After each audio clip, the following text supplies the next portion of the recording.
South Africa has condemned the escalation of violence in the northwest regions of Syria, especially around Idlib province. This after an intensified Syrian government offensive targeting the last bastion of opposition control in the country. Idlib for now remains under precarious ceasefire agreed to by Syrian-ally Russia and Turkey that supports some rebel factions. The United Nations humanitarian chief told Council that his prediction in September last year that a full-scale military onslaught could result in the worst humanitarian tragedy of the 21st century is now coming true. Sherwin Bryce-Pease reports. It's the never-ending war. And while Syria's government has re-established military control over most of the country, Idlib province finds itself under heavy military bombardment that has placed almost 3 million civilians at risk. The United Nations estimates that 3 million people live in the area of the de-escalation zone in the northwest of the country. Even before the recent escalation, these were among the most vulnerable people in Syria, particularly the 1 million children and the 1.3 million people who fled to Idlib from other parts of the country. The area is now largely controlled by Hayat Tahrir al-Sham, a proscribed terrorist group. The innocent civilians, of course, hugely outnumber the men with guns. Complicating the situation further is that an al-Qaeda-affiliated group is, as Mark Lowcock indicated, also operating in the area.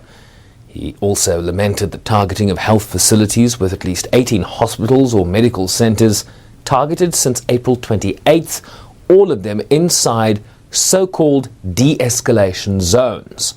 Security Council Resolution 2286 of 2016 explicitly condemns attacks on medical personnel, thus deeming the attacks in Idlib a clear violation of international law. South Africa labelled as unacceptable attacks against civilians, particularly education and health facilities, and warned that counter-terrorism operations cannot be undertaken at the expense of innocent lives. South Africa calls on all parties to uphold international humanitarian law and protect civilians, and to remind all parties of their obligation under international humanitarian law, as well as international human rights law, to protect civilians and civilian infrastructure. South Africa urges the relevant parties to cease hostilities immediately and to make the necessary provisions to allow for the resumption of humanitarian activity. Several council members pointed to Russia's support of the government of President Bashar al-Assad, while UN officials argued the attacks were carried out by actors with sophisticated weaponry. We categorically reject accusations of a violation of international humanitarian law. Not the Syrian army, not the space and air force of Russia are conducting hostilities against civilians or civilian infrastructure. Our goal is terrorists, and this is what some of you prefer not to mention.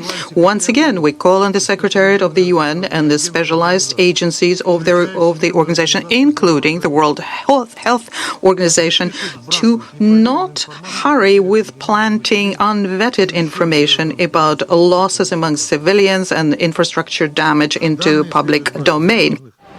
At least 16 humanitarian organizations have suspended some operations in Idlib due to the attacks, exacerbating an already dire situation where at least 1.5 million people need urgent humanitarian assistance. Turkey continues to mediate with Russia to find a solution to the situation in the region. Sherwin Bryce-Pease, SABC News, New York.